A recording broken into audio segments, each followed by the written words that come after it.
Hello guys, today we're gonna be reacting to another Insane Legend Us video. I just came back from my vacation and Mant sent me this and he there wasn't like a single word. He just sent me the link of the video, so I know it's gonna be good. Now, I re-record this intro because I recorded it initially and I feel like I was not clear about a few of my opinions and I maybe sounded a little bit too harsh. Legend Us is known for his catchphrase, like the one that you're seeing on the screen right now. There are no useless cards in Mortal Kombat Mobile. There are only those who don't know how to use them. A little spoiler, he used this team right now to beat one of the hardest battles in the game, 196. He used Silver Jacqui, Monk, and Oni. And the video is titled Legend Us has finally destroyed the myth of luck and useless cards. I'm just gonna say right now, I'm not hating at all. I absolutely think this is incredible strategy and Legend Us is absolutely the best player this game has ever seen. But I don't agree with the statement. I watched the video. I'm recording the intro after I watched the video. I don't agree with the statement. I'm sorry. I still believe that luck is a huge part of the game. I wouldn't say it's 100% luck, obviously. There's definitely a lot of skill involved, but I would say 50% at least in the most battles is luck. In some battles where you can take full control, like in this battle, I will agree, skill is 90% of the run, but there is still a few moments where luck was a factor. There were a few moments where you could get wrecked, but you didn't because of luck. Even though you're doing stun loop with Jacqui to control the match 99% of the time, there is still 1% of the time where you're vulnerable to random. And this is luck factor. And in this fight, you managed to get like almost flawless run. Like 99% of the fight was impossible to lose. There was only like a few seconds of the whole fight where things could go bad. But like, for example, let's take your previous video where you did battle 154 for Mant. In that battle, it took you 19 tries to beat it, which means the skill is a set parameter. You always have the skill. So 19 times where you failed, that was because of luck, because of bad circumstances, maybe combo, block breaker not working, or getting intercepted or stuff like that. It can happen. And no matter how much skill you have, you cannot outplay luck. I do agree, people with the same team with no skill would not even be able to beat this battle at all. But even the best player, it took 19 tries to beat battle 154 with the previous team. So luck is definitely a factor in this game, even though you can minimize it by having incredible strategy and having high skill like Legend Us does. So even though I don't agree with the title, I still think that luck is a factor, and I still think there is useless cards. Like even in this scenario, Monk and Oni, they did nothing in this fight. Absolutely nothing. They could be replaced with any character. The Jacqui Briggs is the star of the show, and I definitely don't think she is useless. And even though Monk and Oni gave power drained, it did nothing for the strategy whatsoever. So again, I disagree with the part that there is no useless cards.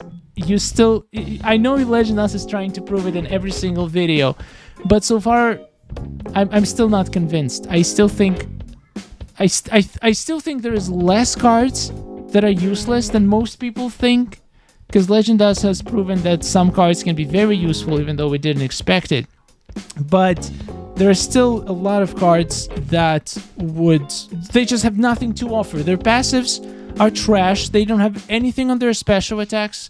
Like Treacherous Tanya, for example. She has Fear on her special too. Okay, Fear on special too could be useful, but could it beat any of the like really challenging battles? I don't think so. I don't think she has anything to offer to the table, and I would be absolutely happy to be proven wrong. Maybe one day Legend Us will literally make a strategy for every single character in the game, and then I'll have to eat my words, and I'm looking forward to that day. But so far, not convinced. Still think they're useless cards. Let me know in the comments, guys, which card do you think is the most useless? Let's not touch silvers and bronze. let's work with diamonds and golds. Which card do you think Legend Us would not be able to make useful whatsoever? Let's discuss this in the comments. I think it's going to be a very cool discussion. But just to say, I'm super impressed with this fight, and this strategy is super effective and requires a lot of skill. So props to you, Legend Us. You did an amazing job. Let's watch. I'm kind of curious. So Monk and Oni are there to pretty much just die at the right moment when for example, the enemy's tag. Like right before you finish your first character, I'm gonna assume he's gonna tag to Monk. That's my idea. I don't know. Let's watch. So basically, you need to get combo enders. Now, as we can see right now, the combo ender chance is not 100%. Hi, this is me from the future. So I tested this after I reacted to the video, and actually, if you put your opponent in the corner, you pretty much guaranteed to get combo ender every second combo. So you don't even need to cancel anything. You do one combo, you just literally dumbly click on the screen. As soon as your enemy is in the corner, they will not be able to get out of the stun loop. So just click, click, click, and as soon as you get combo ender, you do combo ender, you stun, and you continue. This is, I don't know why this happens. I didn't know that if character has 2 combo enders, they like go perfectly one after another. There is no randomness apparently whatsoever. Or maybe it's just for Jacqui, but this is absolutely broken. The stun loop is perfect. Like, look at this moment. Look at this moment. You can't tell me luck was not a factor in here, that you didn't get destroyed by that Fujin, that he didn't just activate his special too. You cannot tell me that luck wasn't a factor there. Come on. There's the bleed. Bleed is going to be main source of damage. And you don't want to use Fear on her special too, so you're probably going to be using her X-rays, but only when, like, okay, you have X-ray, so now you can use it if you fail your combo and you're at risk of being wrecked. Wait, so Jacqui actually has enough time. She has enough time to do the whole combo and then another combo. That is crazy. You got some block breakers, some death marks. Oh, now that's where the damage is gonna come in. Absolutely melting. You can probably do beat every battle like this. Wow, Silver Jacqui can do perfect stun loop. That is crazy. That is insane. This is better than Scorpion stun loop. Because you just need one character and you don't have to rely on special attacks. But if they're like have any sort of resistance, debuff resistance, like even 1% debuff resistance, you might get wrecked with this strategy. But for this battle, it works perfectly. He found a perfect solution for one of the most difficult battles. Can't argue with that. That's amazing.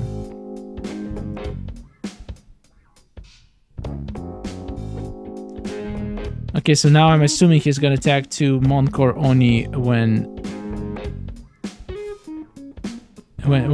he's done with this Fujin boy. So when they do X-ray, they just absorb X-ray, which is smart, really smart. Because when characters tag, that's where nasty things. Oh my god, he didn't do X-ray. That was dangerous. But we're good. Caught him back, and now he's back in the loop.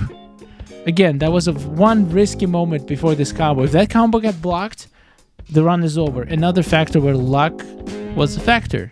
Like, there is definitely, like, in this particular battle, I would say it's 90% luck. I mean, 90% skill, 10% luck, because you are controlling the situations. You pretty much have them stunned most of the time, but still there is a few factors that you cannot control. Like on the tag, before you get him in a stun loop, there is a few factors where you need a certain amount of luck not to get destroyed. Beautiful. Okay, so we're gonna melt this Monk. Wait, so he doesn't even change back because he's always stunned. What? I thought that is insane. Okay, I scrolled forward a little bit. We're killing the Monk now. Absolutely melted this man. And now we're gonna attack to Oni. But there is still okay. Absorb that X-ray to the face. Beautiful. Oh my god, look at the giant Oni head. That is I don't think I've ever seen X-Ray down to Oni. That is crazy. It looks pretty good. He's a well-designed character. And now we just do this. And now here is the lock moment where you need your block breaker to actually proc. And he just got frostbite. Again, a little bit of luck here not to get wrecked until he can get back into stun loop.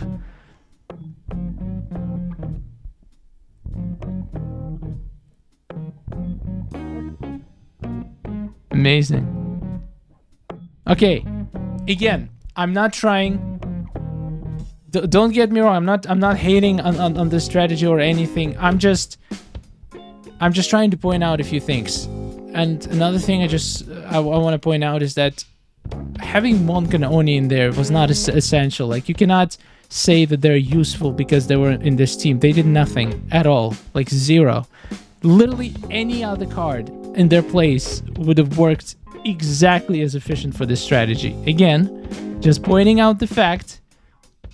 The star of the show here is Silver Jacqui, and to be fair, I think a lot of people would consider her useless because she's a silver card, even though she can literally do an unlimited stun loop.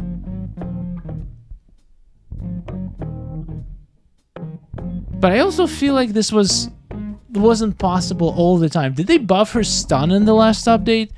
Because why weren't people doing this before? That is crazy. I remember I played her at some point. I don't think you could do that before. That is a nice catch. Guys, if you want to do a stun loop, like the easiest possible way, just use Jacqui. Everybody has her. Give her the same set of gear. And yeah, it's going to be absolutely epic. Again, great job from Legend Us. Absolutely amazing. I would still say that the previous video, when he beat the regeneration battle, it amazed me much more. But this is really, really good strategy, very useful, and it's going to help a lot of people. That's why I'm sharing it with as many people as possible. If you guys are stuck in a battle and they don't have any debuff resistance, and they don't have, pretty much, yeah, that's probably the only requirement. You don't want them to have debuff resistance. Just slap your Silver Jacqui in there with some, hopefully some gear that can apply dots and as much unblockable gear as possible. Like the Scarlet's rare piece of gear works perfect for this strategy because it does both unblockable and dots. Maybe even puts, in my opinion, classic Reptile in there instead of one of the bronze cards would work much better. You would get so much more damage done to them with the poison. But make sure they don't have Carnival Swill, otherwise they're gonna heal. Again, in this tower, probably not as useful, but in any other tower, classic Reptile, where you can melt the people with the poisons every time they tag, which is gonna be only twice. So yeah, you're gonna get 2 poisons, which is, in my opinion, more than Monk or Ani could do. I can see why he put Monk and Ani in there to just demonstrate that you could beat the hardest battles in the game with like the weakest looking teams. Amazing work. Stun loop will never be obsolete. It's just there's so many ways to use it, so many characters that can do it, and so many battles that it can be applied to beat them easily, even though you like maxed out teams fail to beat them. Just a simple thing like stun loop can absolutely destroy things. Thank you, Legend Us, for this video, guys. Go use it now if you're stuck at battle 186. Easy win, easy claps. Well done, my friend. Looking forward for you to use some of the less effective, as you put it, characters like Spectral Ermac, Kabujitsu Tanya. But again, when I say use, I mean not just sacrifice them like you did with Monk and Ani, but actually find a use to them. I agree with the statement. I agree that there is no useless characters because any character can do damage. But there are definitely characters that are like, there are other characters that can do the same things much better. Like if the character can do damage, there's always going to be, like, for example, you can say you can beat battles with Spectral Ermac, but like you would not beat challenging battles because he just doesn't bring anything to the table. You could put Spectral Ermac in this team instead of Ani and still win, but you cannot say that Spectral Ermac wasn't useless in that team. So I'm still not convinced. I still believe there are useless cards in this game, and I hope Legend Does with every next video is gonna keep proving me wrong. I'm looking forward to that. Thank you so much for watching. Thank you, members and patrons. A wonderful day. Take care.